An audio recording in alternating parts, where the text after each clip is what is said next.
존경하는 강찬원 의장님, 선배 동료 의원 여러분, 지난 한 달 동안 의회의 목소리를 경청해 주신 전동평 군수님을 비롯한 각 실과장님, 공직자 여러분, 학산, 미암, 서, 군서, 지역구 김기천 의원입니다. 저는 2020년 영암군의회 정례회 마지막 날인 오늘 이 자리에 중대재해기업처벌법 제정을 촉구하는 건의안을 제출했지만 결국 다수당인 민주당 의원들로부터 동의를 얻지 못했습니다.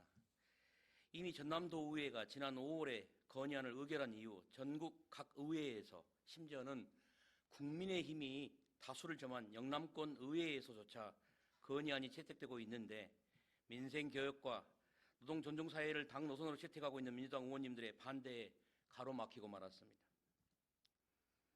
더구나 중대재해기업처벌법 제정은 문재인 대통령의 대선 공약이자 민주당 총선 공약이었고 현 이낙연 대표의 일관된 약속이기도 합니다. 무엇이 문제입니까? 국민의 안전과 생명을 지켜야 하는 대의보다 더 중대하고 긴급한 사유가 있었습니까? 말씀해 주십시오. 토론합시다. 사랑하는 영암 국민 여러분, 죽음의 일터로 또 밥벌러 가는 사람들이 그 일터에서 벗어나는 길은 죽음뿐인 반문명적인 일이 오늘도 되풀이되고 있습니다. 끼이고 떨어지고 깔리고 뒤집히고 부딪혀서 매일 6.5명, 해마다 2,000명이 넘는 노동자가 일터에 다녀오겠다는 약속을 지키지 못한 채 가족의 곁을 영영 떠나가고 있습니다. 과로로 숨진 20대 택배 노동자 장덕준, 서부화력발전소 화청 노동자 김용균, 광주 폐기물 처리업체 노동자 김재순, 영흥화력발전소 노동자 심장선, 직장 갑질을 견디지 못하고 스스로 목숨을 끊은 마사회 기사 문중원, 구의역 스크린도어 희생자 19살 김군, 폭발사고로 죽어간 광양포스코 노동자 A씨, B씨, C씨, 이천 물류창고 화재로 한꺼번에 목숨을 잃은 40명의 노동자 무명씨들, 해마다 100명씩 죽어서야 고국으로 돌아가는 이주 노동자들이 바로 그들입니다. 목숨을 건졌지만 부상과 질병으로 노동력을 상실한 노동자만도 매년 10만 명을 헤아립니다. 이 같은 죽음의 쳇바퀴를 멈춰 세우지 못하고 있는 동안 OECD 개원국 산지 사망률 1위라는 치욕은 21년째 이어지고 있습니다.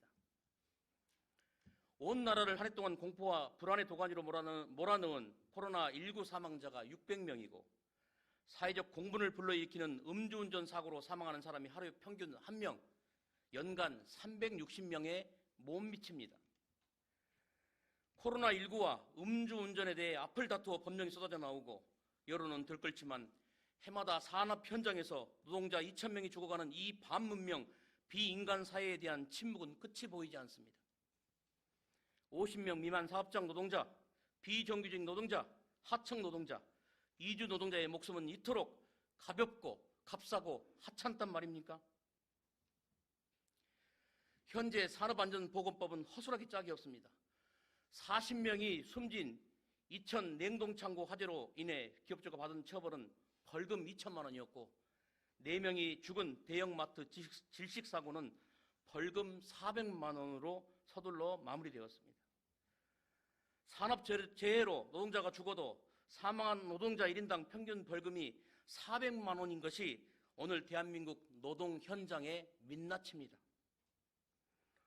노동자의 목숨보다 이윤이 먼저인 기업, 위험한 일을 하청업체에 떠넘기고 죽음에 대한 어떠한 책임도 지지 않으려는 기업주, 국가 경쟁력을 내세워 사회적 타살에 침묵하는 정치인과 언론, 이 침묵 동맹이 사람답게 살고 싶다며 불꽃이 되어 죽어간 전태일 이후 50년이 지난 지금까지 참혹한 노동 현장에서 제2, 제3의 전태일을 만들어내고 있는 것입니다. 한 노동자의 죽음은 아들과 딸의 죽음입니다. 한 노동자의 죽음은 아버지와 어머니의 죽음입니다. 한 노동자의 죽음은 남편과 아내의 죽음입니다. 한 노동자의 죽음은 한 가정의 죽음입니다. 한 노동자의 죽음은 평생 정직하고 성실하게 살려고 발버둥쳐온 한 고귀한 삶의 죽음이자 영혼의 죽음입니다. 국회는 당장 중대재해기업처벌법을 제정해야 합니다. 음주 단속을 강화해서 음주살인을 막는 게 당연하듯이 국민을 감염병의 위협으로부터 지키기 위해 강력한 예방 조치를 하는 것이 불문의 여지가 없듯이 대한민국 노동자의 안전한 일터와 고귀한 목숨, 행복한 가정을 지키기 위해 중대재해기업법, 기업처벌법 제정을 서둘러야 합니다. 어떠한 경우라도 사람 목숨보다 기업 이윤이 먼저일 수 없습니다. 존경하는 민주당 의원님들, 사랑하는 영광 국민 여러분, 동참해 주십시오. 꽁꽁 얼어붙은 이른 새벽에 일터로 향하는 발걸음이 해가 저문 뒤에는 아무 탈 없이 다시 돌아와 가족과 함께 저녁이 있는 삶을 누리는 그 소박하고 간절한 노동자의 바람에 응답해 주십시오. 경청해 주셔서 감사합니다.